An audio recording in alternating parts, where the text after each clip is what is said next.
নমস্কাৰ বন্ধুসকল, মই আজি দেখুৱাম আমাৰ অৰ্গেনিক পদ্ধতিৰে কৰা পাচলি খেতি। কেইদিনমানৰ আগতে মই ভিডিঅ' এটা বনাইছিলোঁ আমাৰ পাচলি খেতিৰ ওপৰত, আৰু এতিয়া সম্পূৰ্ণ পাচলি আমাৰ লাগি গৈছে, ফুল লাগিছে, ফল লাগিছে। মই আজি আপোনালোকক দেখুৱাম, এফালৰ পৰা দেখুৱাই যাম কি লগাই। সম্পূৰ্ণ আমাৰ অৰ্গেনিক পদ্ধতিৰে খেতি কৰিছোঁ, কোনো ধৰণৰ কীটনাশক দ্ৰব্য দিয়া নাই, গোবৰ সাৰ দিছোঁ, ঘৰতে বনোৱা সাৰ দিছোঁ। বন্ধুসকল, মই খেতি কম পৰিমাণে কৰিছোঁ, কিন্তু কম পৰিমাণে হ'লেও বন্ধাকবি, ফুলকবি, বেঙেনা, বিলাহী, আলু, ধনিয়া, নহৰু, পিঁয়াজ কৰি সকলো খেতি কৰিছোঁ। মই আপোনালোকক দেখুৱাম ধুনীয়াকে, আৰু বহুত ভালকে হৈছে। এতিয়া বন্ধুসকল, মই আৰম্ভ কৰিছোঁ আমাৰ পিঁয়াজৰ খেতিৰ পৰা। এয়া হৈছে আমাৰ অসমীয়া পিঁয়াজ। কেইদিনমানৰ আগতে মই ভিডিঅ' এটা বনাইছিলোঁ, ভিডিঅ'ত দেখুৱাইছিলোঁ যেতিয়া সৰু হৈ আছিলে। এতিয়া চাওক কি ডাঙৰ হৈ গৈছে, আৰু ইফালে চাওক, এতিয়া মই খানি দেখুৱাই আছোঁ আপোনালোকক। ইফালে চাওক ধুনীয়াকে হৈছে, আৰু এইফালে ইমানেই আছে পিঁয়াজৰ খেতি, অসমীয়া পিঁয়াজ হয় সম্পূৰ্ণৰূপে। আৰু এইফালে আছে জলকীয়া খেতি।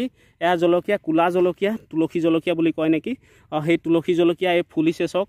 আৰু এইফালে 40 জোপামান আছে জলকীয়া পুলি, আৰু এইফালে লাগিছে চাওক, এইয়া তুলসী জলকীয়া, এয়া ক'লা জলকীয়াটো। মই এফালৰ পৰা দেখুৱাই যাম, যিহেতু মোৰ দুখন বাৰী আছে, এখন হৈছে সৰু বাৰী আৰু এখন আছে ডাঙৰ বাৰীখন। মই তাতো লৈ যাম, তাতহে কবি, আলু, বিলাহী আছে, ইয়াত বাকী এইখিনি আছে। মই এতিয়া আপোনালোকক দেখুৱাই দিছোঁ, এয়া কণ বিলাহী, এইটো নিজে নিজে হয়। এইফালে কেৰেলা, মাটি কেৰেলা 20 জোপামান, আৰু এতিয়া ফুল ধৰা নাই বাৰু, এতিয়া খেৰ পাৰি দিছোঁ, তাৰপিছতে ফুল ধৰিব। আৰু সদায় পানী দিবলগীয়া হয়, সদায় পানী দিওঁ। আৰু এইফালে ছাগলী গোবৰ দেতাই দিছে। আৰু এইফালে হৈছে আমাৰ জলকীয়া খেতি, আৰু এইফালে বেঙেনা খেতি। বেঙেনা আৰু আছে, এইখিনি বেঙেনা এতিয়া ফুল ধৰা নাই, আৰু কেইদিন পাছত ধৰিব আৰু ফুল। আৰু এইফালে বন্ধুসকল ধনিয়া, এয়া ধনিয়া খেতি। ধনিয়াটো বেছি ভাল নহ'ল, আৰু এইখিনি ধনিয়া। এইখন বাৰীত ইমানেই আছে, আৰু মই আমাৰ ডাঙৰ বাৰীখনলৈ লৈ যাওঁ আপোনালোকক, তাতহে মেইন বস্তুকেইটা আছে।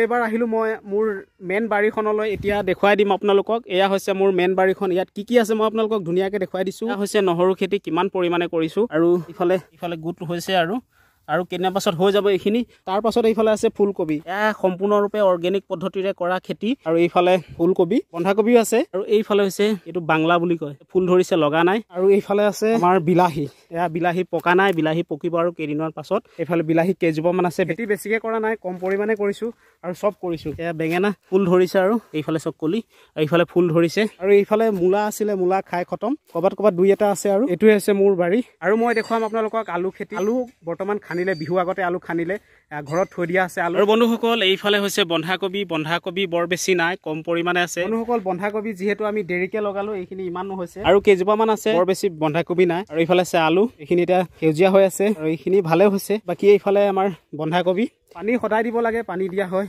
এতিয়াকে লগোৱাৰ কাৰণে এইখিনি ইমানে হৈছে। আৰু বন্ধুসকল এইফালে অসমীয়া আলু লগোৱা হৈছিলে, বিহু আগতে এইখিনি খানি দিয়া হৈছে। এতিয়া মই আপোনালোকক দেখুৱাইছোঁ আমাৰ অসমীয়া আলু কেনেদৰে হৈছে, এইখিনি মই দেখুৱাই দিছোঁ। এইখিনি হৈছে আমাৰ অসমীয়া আলু চক, এইখিনি কঠিয়ালে বুলি শুকুৱাইছে, বাকী আলুখিনি থৈ দিয়া আছে, এইখিনি কঠিয়াৰ কাৰণে শুকুৱাই দিছে। বন্ধুসকল আজিৰ ভিডিঅ'টোত মই আপোনালোকক দেখুৱালোঁ আমাৰ পাচলি খেতি, অৰ্গেনিক পদ্ধতিৰে পাচলি খেতি কৰিছোঁ। আৰু ইয়াত কোনো ধৰণৰ আমি ইউৰিয়া বা কোনো ধৰণৰ আমি সাৰ দিয়া নাই, তেনেকুৱা ঘৰৰ সাৰে দিছোঁ, গোবৰ সাৰে দিছোঁ। যদি ভিডিঅ'টো চাই ভাল লাগিলে তেনেহ'লে চেনেলটো ছাবস্ক্ৰাইব কৰিব, লাইক কৰিব, শ্বেয়াৰ কৰিব। লগ পাম নতুন এটা ভিডিঅ', নতুন এটা কণ্টেণ্টৰ সৈতে। আজিলৈ ইমানতে, বাই বাই, টাটা।